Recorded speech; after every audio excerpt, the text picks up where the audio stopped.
अधिनियम के अंतर्गत सजा का प्रावधान भी किया गया है, जिसके अंतर्गत 3 महीने की जेल, 5,000 रुपए जुर्माना और संपत्ति से बेदखली भी की जा सकती है। जैसा कि हम सब जानते हैं, भारत सरकार ने वरिष्ठ नागरिकों को अनेक अधिकार दिए, जैसे 60 वर्ष से अधिक आयु के लोगों को बुढ़ापा पेंशन दी जाती है। धारा 88B और 88D के अंतर्गत आयकर में इन्हें छूट दी गई है।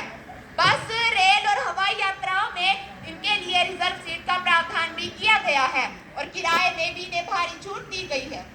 इन सब सुविधाओं के होते हुए भी आज हमारे सामने एक यक्ष प्रश्न खड़ा होता है कि क्या हमारे बुजुर्ग सुरक्षित हैं, सुखी हैं, क्या उनकी देखभाल अच्छे से हो रही है?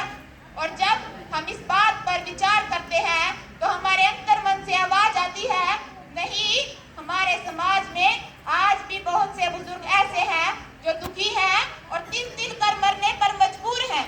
एक माँ जो हमें जन्म देती है, हमारा पालन पोषण करती है, जो खुद गीले में सोकर हमें सूखे में सुलाती है, हमारी उंगली पकड़कर हमें चलना सिखाती है, लेकिन जब वह बूढ़ी हो जाती है तो कोई उसकी ओर ध्यान नहीं देता।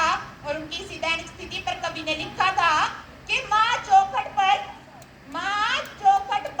बहुओं के हवाले हवेली हो गई, बीमारी, तन्हाई और खामोशी उसकी सहेली हो गई।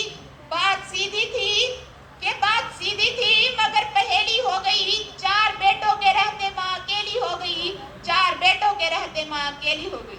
मान्यवर, एक पिता जो हमारा पालन पोषण करता है, बेशक वह सूरज की तरह गर्म होता है, लेकिन जिस प्रकार सूरज के छिप जाने के बाद अंधेरा छा जाता है, ठीक उसी प्रकार पिता के ना रहने पर हमें उनकी अहमियत का पता चलता है। पिता मारता है, डांटता है, फटकारता है, गिराता है, लेकिन अंत में संभालता भी वही है। लेकिन जब वह बूढ़ा हो जाता है तो कोई उसकी ओर ध्यान नहीं देता। डॉक्टर दिनेश रघुवंशी जी की कुछ पंक्तियां मुझे ध्यान आती हैं कि अपने ही उससे बात नहीं करते हैं तो दिल से बात नहीं करते, और उसने कितनी बातें की थी अपनों से, आज अपने ही बात नहीं करते। पहले वक्त नहीं था बच्चों के खातिर, आज वक्त है तो बच्चे बात नहीं करते। और पैसा पैसा पैसा करने वाले सुन, पैसे इंसानों से बात नहीं करते, पैसे इंसानों से बात नहीं करते। अंत में मैं बस यही कहना चाहूंगी कि बुजुर्गों की सेवा करना न केवल हमारा कानूनी दायित्व है, बल्कि हमारा सामाजिक और नैतिक कर्तव्य भी है।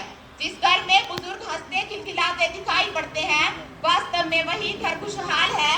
और अंत में मैं इन पंक्तियों द्वारा अपनी वाणी को विराम देना चाहूंगी कि बचपन के प्यार का हिसाब दे दो, बंद होती आंखों में नए ख्वाब दे दो, और बहुत सहली कांटों की चुभन बुजुर्गों ने, अब तो इनके हाथों में गुलाब दे दो, अब तो इनके हाथों में गुलाब दे दो। धन्यवाद।